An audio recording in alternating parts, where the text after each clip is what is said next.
culture in me. It is a place where the truth should be carried. The arts and music scene really shows what people are about. Share what's going on here in York. Makes you feel like a family. Local art has a face that most people can relate to. Our community up here that sticks together. Art is art. Great potential with great artists, poets, singers, writers, directors, filmmakers. It's fantastic.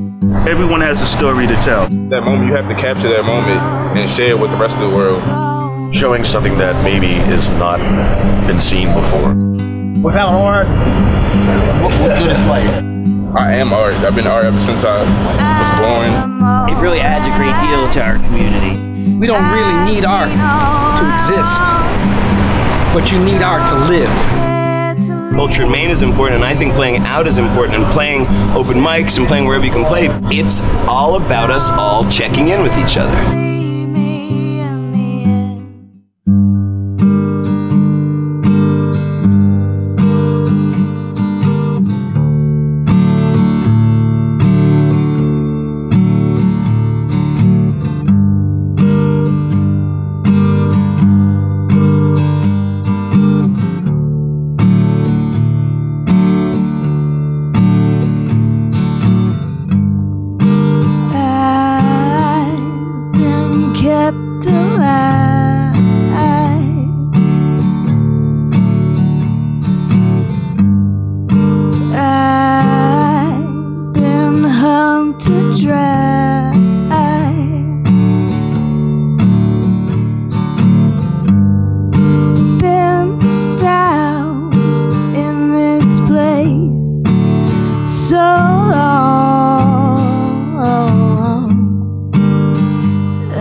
My name's Julia Raynor. I'm from Philadelphia, and I got started with music pretty young.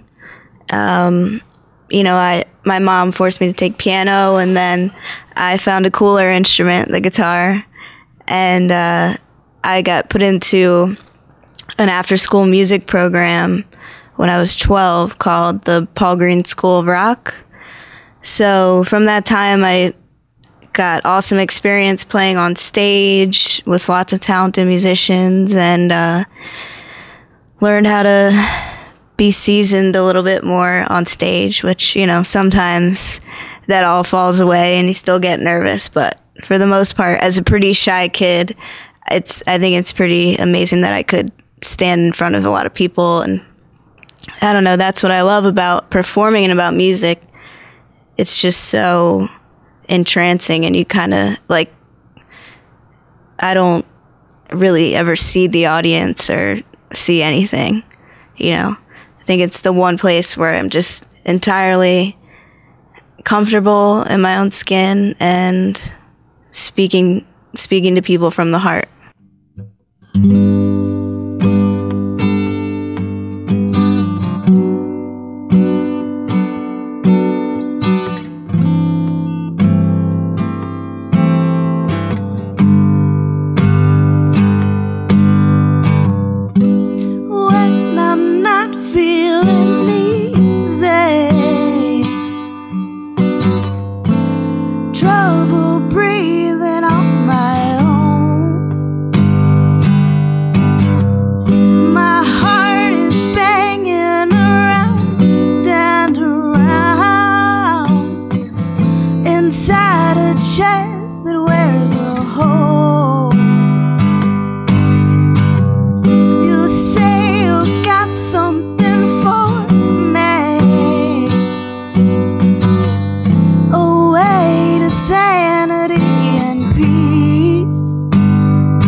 So I'm born and raised in Philly, and I ended up in New York about 9 months ago. On my own personal journey, I came here to get sober. And when I got here, I just happened to make some great connections at Newgrounds coffee shop on Market Street, and played my material for the bookers there, and just started playing. And coming from performing in a city like Philadelphia, and I also lived in New York for a bit, it was a real treat to come to York and, kind of get the attention, because in Philly there's so many people, trying to do their thing.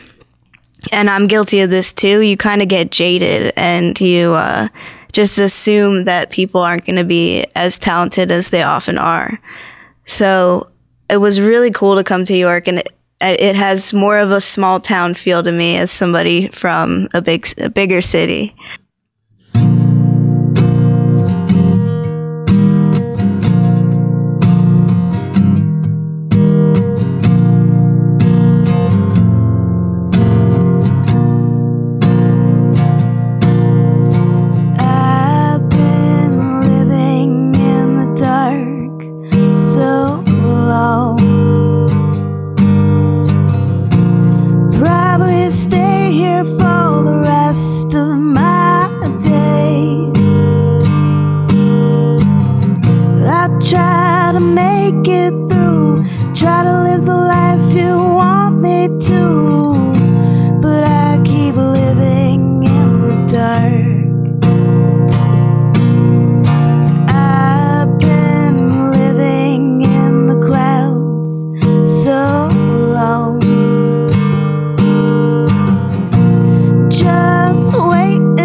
Like a return to what I loved, you know, what I love to do. And I think I dealt with some nerves a little bit more sober, but I quickly got over that and just really connected to the music and to the audience. And, you know, there wasn't anything like clouding my perception anymore. So I think, and I had a misconception that, you know, without drugs and alcohol that I wouldn't be as creative or I wouldn't be as inspired, but I've never been more creative and inspired. And, you know, I think a lot of the most creative minds who have put out music that is associated with drug use, like Pink Floyd, you know, they didn't really use drugs. And I think now I try to live my life like on a higher plane with like a higher purpose. And I think that comes through in the music more. I try to approach each opportunity as, you know, how can I put something out there that somebody could connect to, and try to make it less about me and more about the listener. Because I know that music was the one thing that I always connected to. You know, people like Leonard Cohen and Hank Williams, they just could portray their pain so well through music. And that's how I kind of knew that the things that I was feeling, that I wasn't alone in them. And, you know, while a lot of my music is very dark and comes from a place of pain. And I think my mom wishes that I would write some happier songs. This is another new song. It's a breakup song, and it's called It's Not Me, It's You.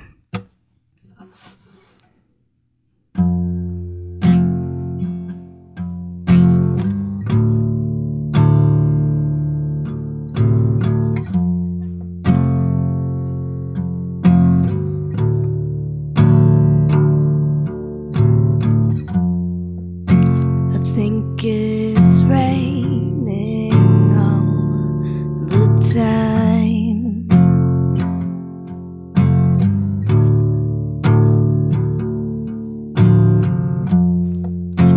But when the past is on my mind,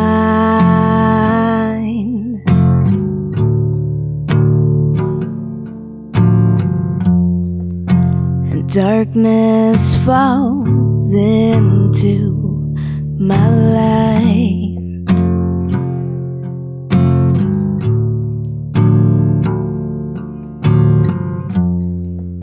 'Cause I am damaged deep inside.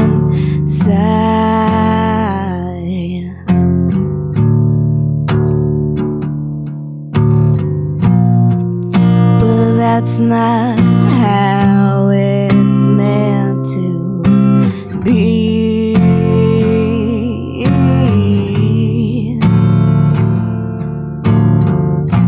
I gotta keep myself outside of me.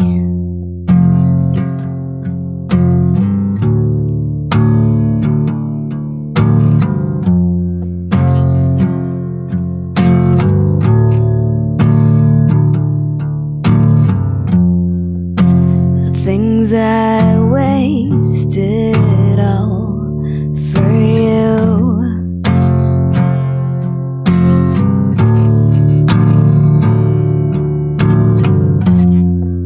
It's clear and I can see right through.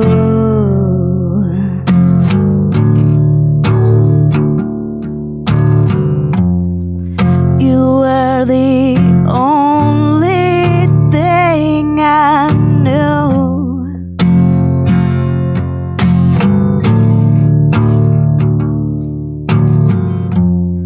Say I don't want you, but I do.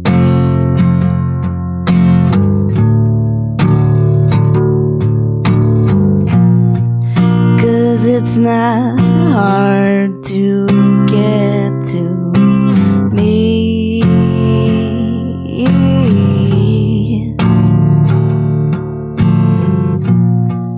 To be the only thing I see.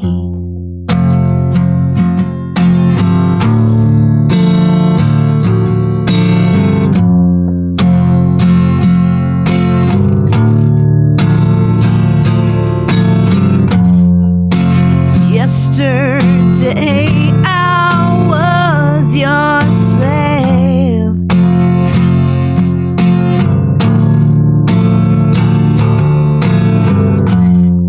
I thought you'd bring me to my grave.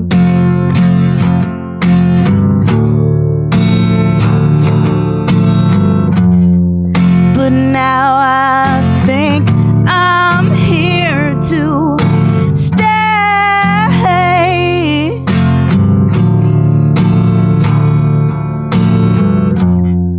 'Cause I don't need you much today.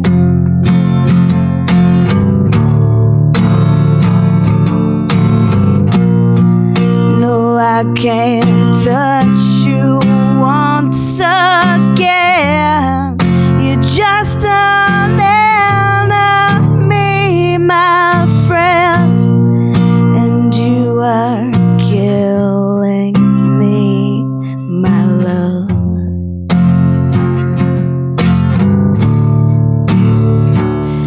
My love.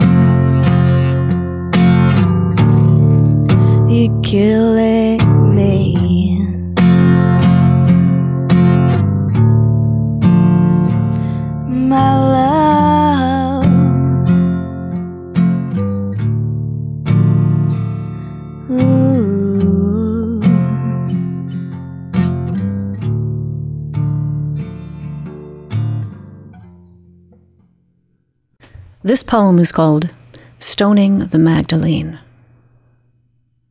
There is no honor in this, not in these bells that sob with the voice of swallows. Armed and naked, I rise, mouthing mantric circles to creatures of air and blood. The world was set to spin just so. Not like us. These denizens of the small places hold their own. There is much earth provided, but with such clear waters, who needs the sun? Its viscous alacrity shines, even when the moon dips, giving its penny blonde face mountains of its own. Not like mine, poor bartered soil. All of this, and Cassiopeia too, hardly scared now. The dragon never made it. Even her father drifts in his chair. Only the wife remains, frightened and stiff, looking at fleeing before the next comet may not arrive, but pass, taking her hope, her freedom, her need for dragons and daughters away. Part 2. The stars remain unnatural altars. They are ever twisting like wraiths and doves, those little songs of mourning with no real meat. But us, we eat them anyway. It's what we do. We pick their bones as our lives, not for ourselves, but for others, especially when they intrude and die for us.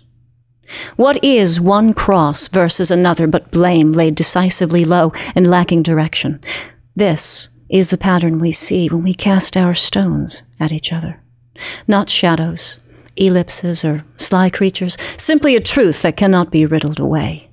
Not while spinning poetic silhouettes that insist they will exceed us. Do they not? They exceed us, do they not?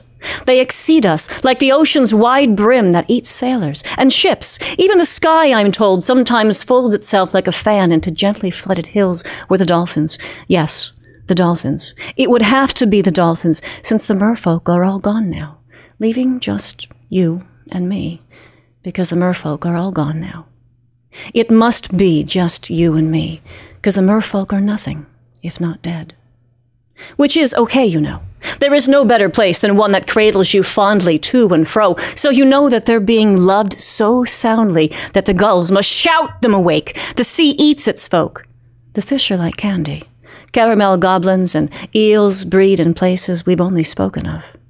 The ocean holds them in its mouth like brown sugar and marbles. Oh, do be careful you don't choke on my goblins or other silicone gods or angels, swimming in the water and rooting in deep caverns. We are to pull ourselves. We are to pull ourselves. We are too tired to pull ourselves again from water to air. Feet make poor fingers.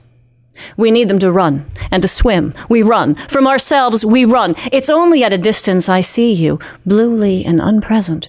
It must be you, because only one reflection sings that way. And it's not yours. Or anyone's for that matter.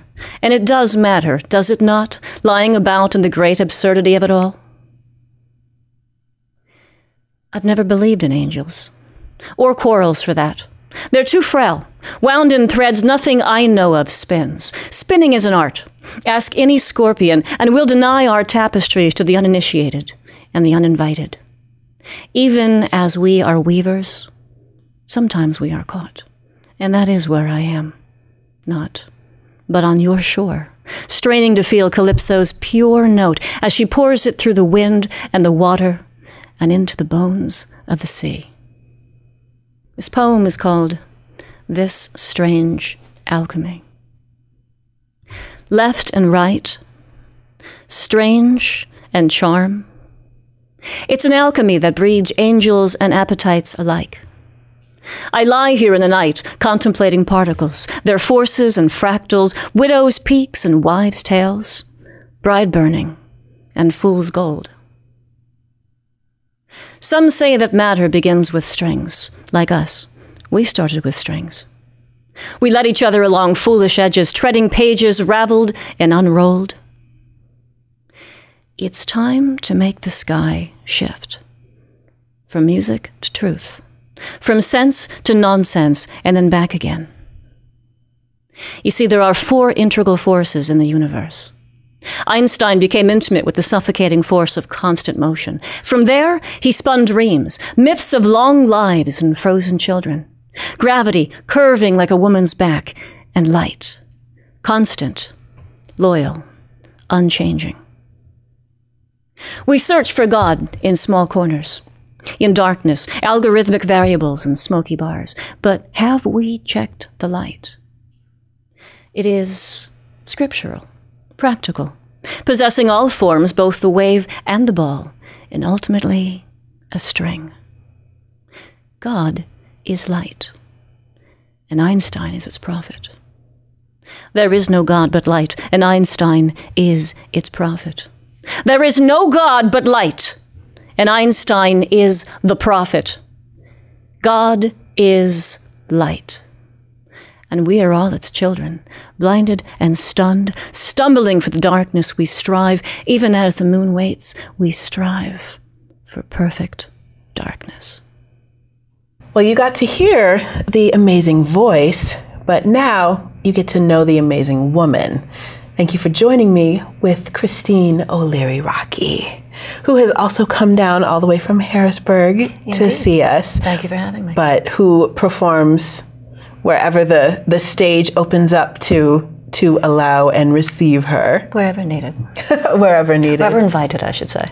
Oh, so you're not just bust onto the stage and take it over? Not normally. That's not usually my style. You know me. I don't go out too much. So if you had to describe what your style was to people that did not know you, had not heard you. I could not begin. I do not presume to do so. If someone said, describe yourself, you'd be like, nah, I can't do it. I would not presume to do so.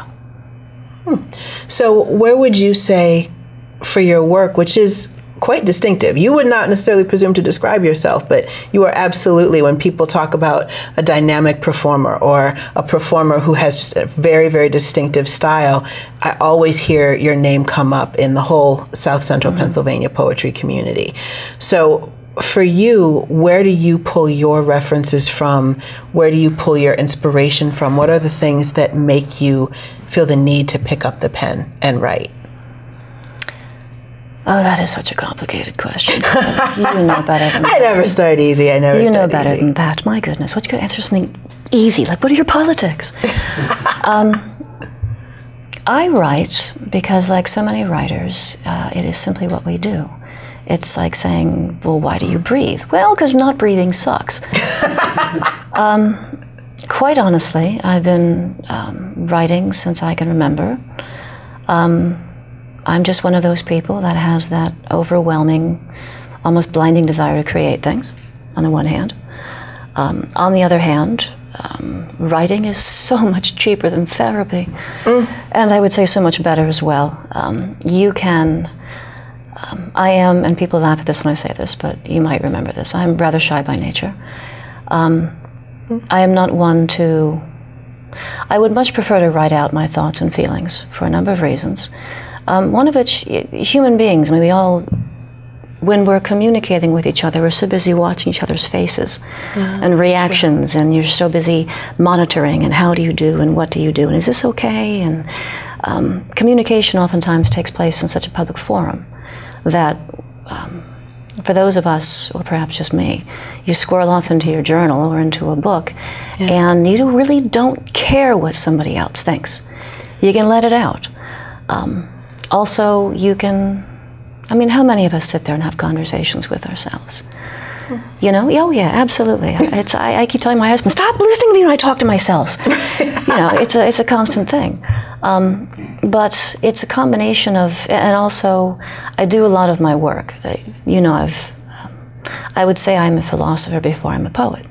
And I do a great deal of my thinking and my figuring things out and working and organizing when I write. It is much easier to organize my thoughts or to figure things out or to think about things in what people consider to be poetry. Most of the more abstract concepts do not lend themselves well to linear thought. And speech demands a certain level of linear thought, linearity. That's why scriptures are written in verse. Our culture has been very big on Freudian language and the Oedipal syndrome and all these great things, but people tend to forget about Electra. This is Electra from the closet. My father is leaving the green land, leaving his ruined castles and traveling on to where he and my mother can't live together anymore. I tell her there are really only 10 stories and they don't change much. She tells me I'm a cynic and moves on. The diabetes makes him stumble, that and the vodka. They were both there when he fell through the glass, feeding the scarabs that scuttled his veins like red spiders.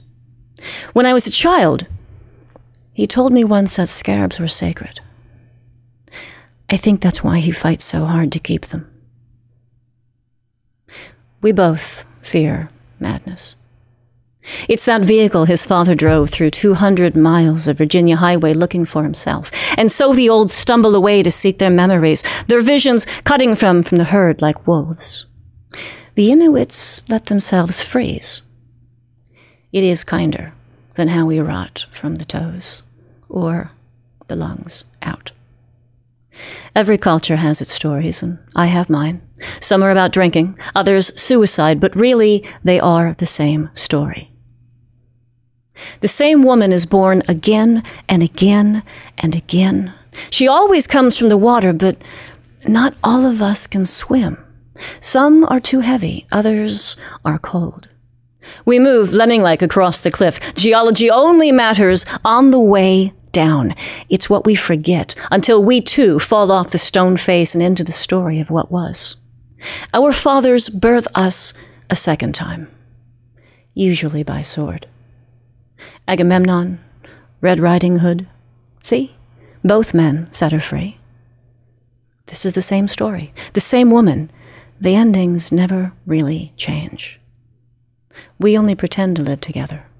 Proximity is everything, and we fill in the cracks with chatter. Whiskey is best for burying people. Beer for telling tales. My father is Irish, so he does both. It started when he cut his brother off the ceiling, and that's when the stories began to spill, and they flowed. Even after they buried him, they flowed. And even now, they run on vodka and water. Perhaps there is no end. Perhaps you have to finish the tale, or let go of the man, before you can put the glass down. The thing with poetry, when you look at, and you've been in all the venues, and there are a lot of people, and it's common for beginning poets, or common, I'm afraid, to this Jerry Springer world we live in. People seem to think they can get up and vent how they feel, and they've emitted art. And I would say that when it comes to the concept of truth, you may have uttered to me your personal truth, but why did I just spend the last 10 minutes of my life listening to it? When there's a big difference between truth and relevance. Well, and not just that, there's a big difference between truth and craft. And simply getting up and relaying your emotional experience, my question to you would be, why did I need to know that? And as a poet, I would suggest that part of what poets do is most people who are writing are not just writing, especially the good ones, are not just getting up to spew on stage. They're also getting up because there is hopefully something in that poem for somebody else. And the truth of your experience, the truth of that pain that you felt with that fight, or that something about your experience you feel has enough value that other people should share into it. You know, the Greeks knew, our culture forgets, that our artists and our poets are the prophets of the days to come. And not only that, they are the soul and the voice of everybody else. And where poets and artists and musicians, where they stand and where people go, wow, that was something. Whereas when they hear something or see something, and they hear something of their own selves or their own truth reflected back to them. And it is that part of the truth of the poet or of the song that shakes society, that moves people, that transcends something other than the person themselves. Why does it matter how you felt like crap? Maybe it matters because somebody else out there hears that and says, wow, it's not just me. This poem has two names. Never could really pick one that I liked the most, so I'll use them both. It's called Concentric, or Allah in Circles.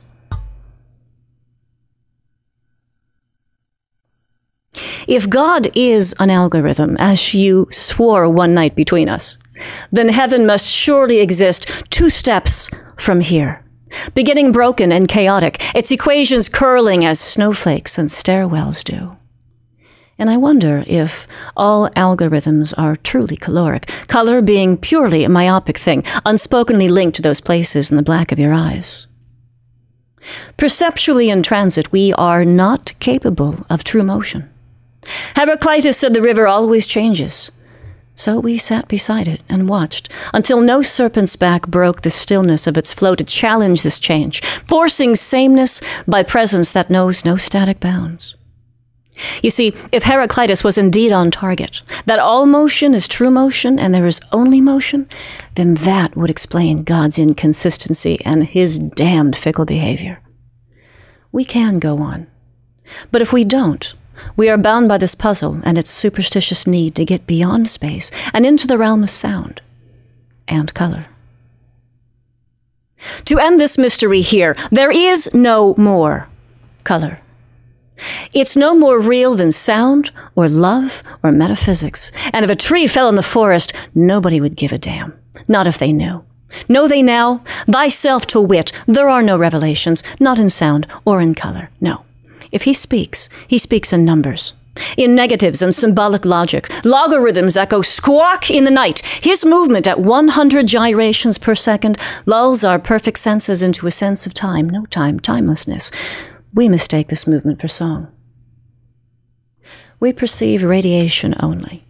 Its bright millibars blind us as passionate reflection, and so do we tout the brocaded sky, serendipitously black and shredded, each embedded icicle in perfect relation to the one behind it, around it. The cool red, the white hot, the perfect seeds far off and away are just dull repeated patterns that fit just so into our little keyholes, although these tones exist only as electromagnetic gray.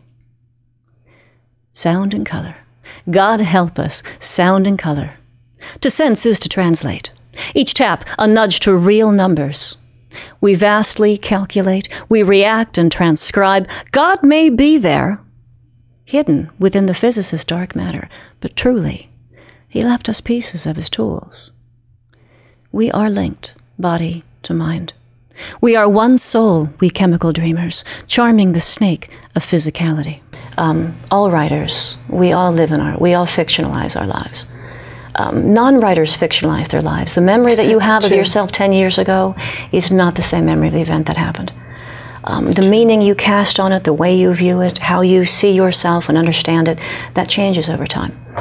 And even the most personal piece is still going to be crafted for its weight, its power, its purpose, its reason, and it has to have something in it that goes beyond me or it doesn't get out, period.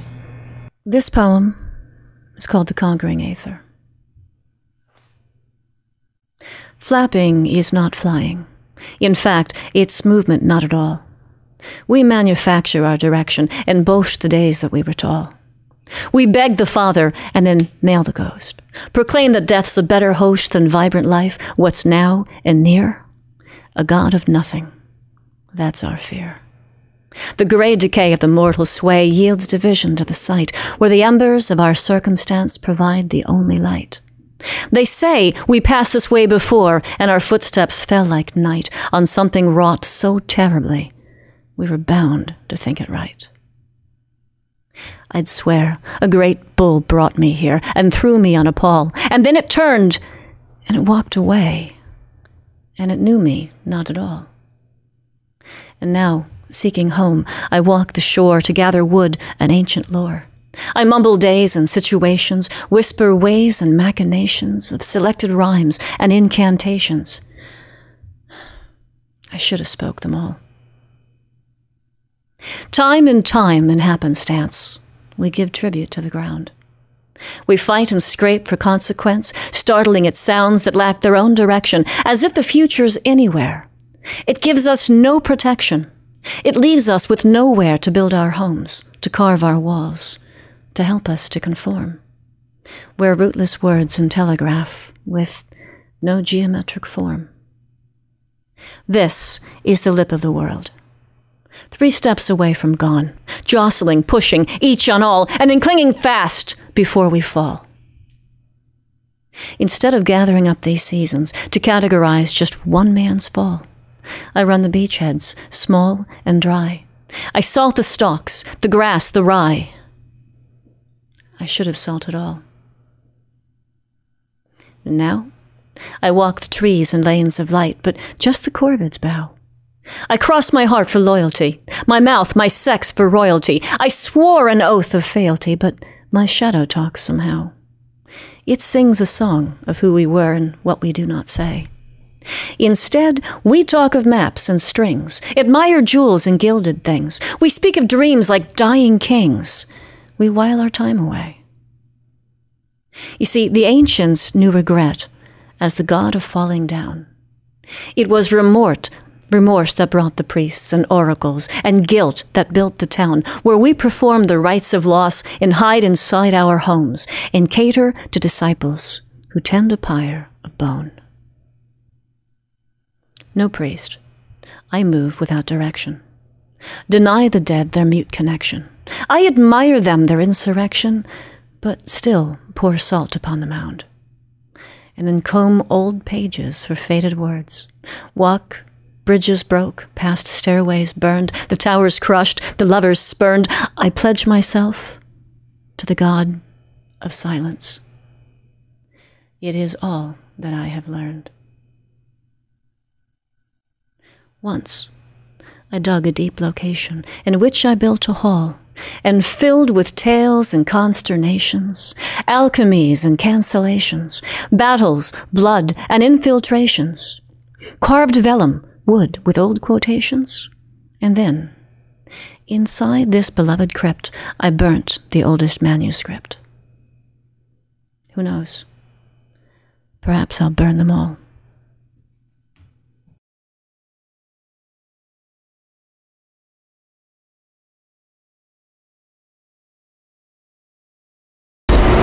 I'm Leah Limpert. We are right now we're in the loft in the shop area of Newgrounds Roasting Company, which overlooks the rest of the warehouse here. It is where I've been lucky enough to have my studio. I'm a server at Bistro 19. I have a couple of pieces there. One of my pieces is the centerpiece in the dining room there. I am going to be in the show that the Parliament is holding, the fashion show at the Bond building. That's going to be at the end of April, I believe, and I have a couple of pieces that are showcased in that, and I was interviewed for that. So I haven't, right now with being in school and with work and stuff, I haven't had a whole lot of time to expand and get art completed to get out there, because I was lucky enough to sell a lot of pieces last year. So, but yeah, so I've just been kind of doing it when I can, and that's what's up and coming that you'll be able to see my stuff, be a part of, and where you can go to kind of check it out is Newgrounds Roasting Company, Bistro 19, and then the fashion show the Parliament's holding at the Bond building in April. Yeah, I've been playing with poetry longer than I've been playing with paintbrushes, and I love words. I love how you can put a couple of words together and it give like a feeling, and that has definitely inspired my art, because my intention when I'm painting something is I'm painting something based off of intuition and feelings that I get toward what something looking a certain way would evoke from someone when they're looking at it. And I'm definitely putting my own ideas and thoughts and beliefs into something, but the real reason I'm creating it is for the viewer to have their own feeling and thought, process from it. It's not anything within lines. It's definitely broad and however you want to see it. So now you started off with poetry, but then moved into painting. How did you end up moving into painting and that being your medium of primary expression? It was an accident, honestly. I tripped and fell into painting. Yeah, it was an accident.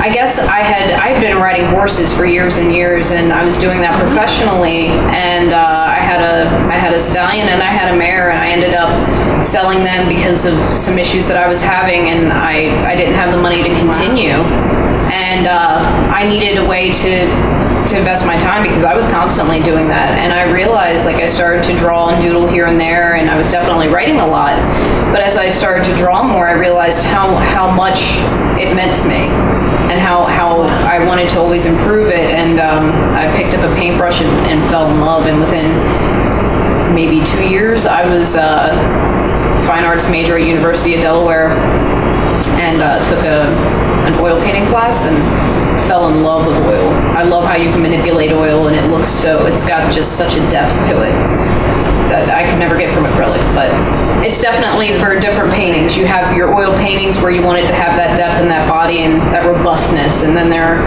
this is acrylic, and when I work with acrylic, it's a different kind of painting. It's got a different feel. So you went from a fine arts major to taking your first painting class in college. How did you go from there to ending up here? You're not necessarily a born and bred York girl. I've always loved Pennsylvania. I've always had this real passion for, like, the rolling hills and the forestry and how green this is. And I'm from Delaware. It's flat. To me, it's boring. There's nothing going on. And even in northern Delaware, there's a little bit more culture, but it's just not the same. I had an opportunity to come to York. I'd never heard of it. I'd never been here, and I just said sure. And that's exactly how it happened. I just came. Now, some people, and we've talked about this before, that some people come to Pennsylvania and they find it hard to sort of find their place. It takes them a while to be welcomed into a community that is largely based on where you grew up and where you went to school and who you know. And not everything is on Facebook. Not everything is on a website. So how did you find your way into the art community and start making those connections that allowed you to become part of philosophy and then allowed you to be here at Newgrounds so quickly? It's funny. I've only taken one art class, one painting class. I took a drawing class last semester, but that's all I had. And when I moved to York, I was kind of neighbors with Lindsay Keeney. And I was invited to, the first Friday after party, went, talked to her, and she was extremely supportive. I showed her some of my stuff, and she was excited to have it, in her house to show. And that was like within a year of being here, not even. And everyone who was part of this artist and music, this beautiful community has been nothing but supportive. And, it's unlike anything I've ever experienced. I love York because, coming here, people took a chance on me, and they didn't see it that way. They didn't see it as taking a chance. They saw it as, like, supporting someone else, and it definitely is growing. They've been doing more and more varieties of things and getting all kinds of different people in here, and people are starting to recognize Newgrounds and the shop at Newgrounds as somewhere to actually go, and for a variety of different things, like with the poet stuff, and it's funny because I'd come in and be like, oh, Craig would tell me something was going on. I'd come in and I would be blown away every time.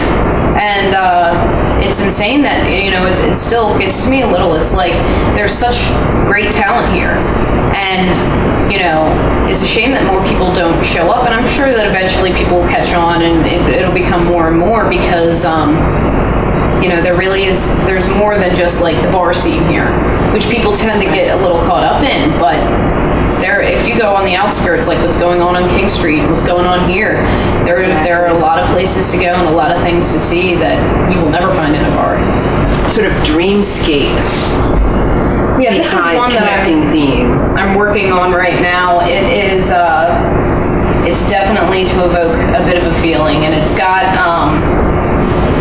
I haven't been able to quite pinpoint exactly how I want the face to look on this, but it's, that's why I haven't really continued with it quite yet, because it's got so much emotion in it, and it was inspired just randomly. This is oil, and that's what I was saying earlier. When I'm working with oil, it's for a completely different feel than when I'm working with acrylic, because I'm a huge, I love graffiti. That's what I have tattooed on me. Inspired by graffiti It is art. definitely like an urban art. You know, I have that side of me that appreciates that, and I dabble in it here and there. And this was definitely a big expression of my appreciation for urban life, people, and art. There's sort of a dark, dreamy side to a lot of the pieces. Where does that come from? I've definitely had some struggles in my life. You know, I've come out on the other side, but I embrace that, because if it wasn't for those experiences, those times that I've had, I don't know if I'd be who I am, and I like who I am. So now, on average, how long will you spend working on a piece before you're willing to call it done? Months. Really? On one piece, you'll spend months going back and forth with working on it? This has been in the works for months. This piece over here has been in the work for months. This took probably 3 months, because I don't like to give myself a time limit. All right, I've got an hour in the studio, you know, or 2 hours in the studio. Because when I'm painting, if I am inspired and if I got the ball rolling, I go until I can't go anymore, which sometimes is like, you know, a 13-hour paid day. Wow. And I like to be able to put that time aside. So I try not to get myself caught up, because I hate being like, oh my God, I gotta leave in like half an hour, because I'll do that. And then it's completely distracting. And you know, I like to put paintings aside. I'll start them because I feel inspired, and I have this idea and I have this vision, and I start them, and then I get to a point where I'm like, I'm not quite exactly sure how I want to, you know, put this next idea into this. So I'm going to put it aside for a while, and I'll start something else. And sometimes I'll have 3 or 4 paintings in rotation until, you know, 2 of them get finished, or even just one of them, until I can, you know, figure out. Suddenly I'll be like, I know exactly what I'm doing with that, and I'll finish it. And it's really nice when it happens, but I really try to go off that inspiration when it happens. Do you make yourself paint or draw or work with medium on a regular basis? Or will you take chunks of time off where you don't want to do anything because you're just waiting for that moment of perfect inspiration to come? I wait for the moment most times. I can't force it. I want it to be something that I enjoy. If I'm like, ugh, I have to sit down and draw just because I didn't paint today, or something like that, you know, I can't. That puts like a job on it. And not that I don't want it to be something like that eventually, but, you know, right now I have a couple other things in the works, and granted, I'm going to school for art, so there's like that aspect of it too. You know, right now it's just a hack to get some prerequisites out of the way, and then, you know, invest my time in bigger things, hopefully, you know, Tyler and Philly. But it's, you know, eventually it's going to be like that, where it is my entire life is studying, creating, and I'm okay with that. It's taken me, you know, quite some time. I'm 27 now, to decide that that's what I wanted to do, because it's so like, oh, do you want to be a starving artist? And I'm like, you know what, I don't care. I don't need a whole lot of money or anything like that, and do something on the side. Just, I want to have that education. I want to learn more about it. You know, I want to practice more. And I'm curious, because your painting is already so beautiful and so, I mean, very skilled and with a lot of technique and definitive style, and you're already selling. You already have customers and clients and a name and a studio. What do you think that you're going to benefit from wanting to continue your education and wanting to go back to school and learn more? Some people might almost view that as stepping backwards when you're already having so much growing success as a professional artist on the York art scene.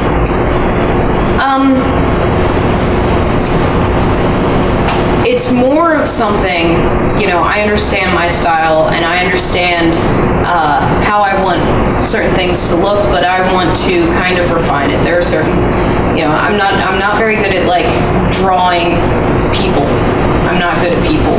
I want to understand, like, and exercise that aspect of perception and being able to translate it through my own hand.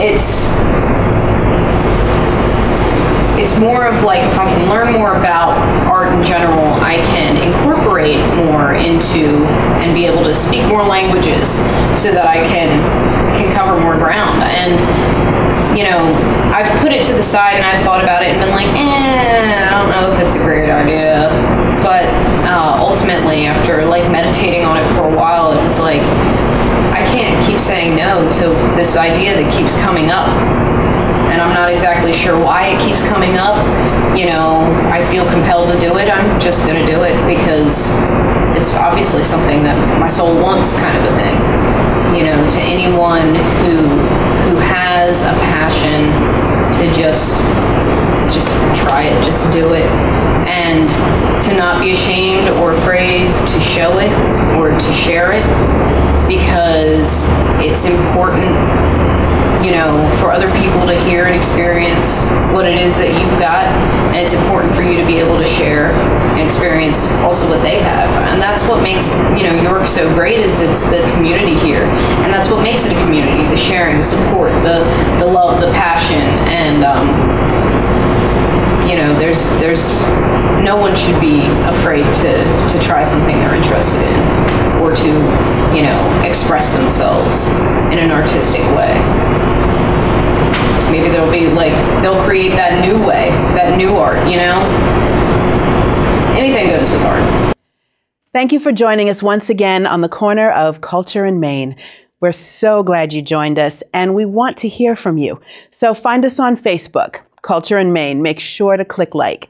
Send us an email with your comments or suggestions. Let us know what you liked, didn't like, or what you'd like to see on cultureinmaine@gmail.com. We're also on Twitter, where you can get all the latest updates about what's coming up on your favorite shows or when new videos or photos are posted. So make sure to follow us on Twitter @cultureinmaine. You can also log on to wrct.tv, and you can find our show website with all of our updates and latest information. You can order DVDs there, and you can find out what's going on with your upcoming shows and your favorite past guests. Please be good to each other, keep enjoying art, and thank you for celebrating the very best of York County and South Central Pennsylvania's art scene. I'm your host, Carla Christopher. Have a great, great night. I'm really excited about this. I love the atmosphere, and I just want to know more about it. I see it evolving, changing, growing, and I like it. It's fleeting. Once it happens, once a song comes out, once a poem comes out, it'll never come out the same. Some of the Culture in Maine is documenting what's going on in a way that will have that lasting staying power. It just breeds healthy growth. It's a necessity. It's a necessity, yes.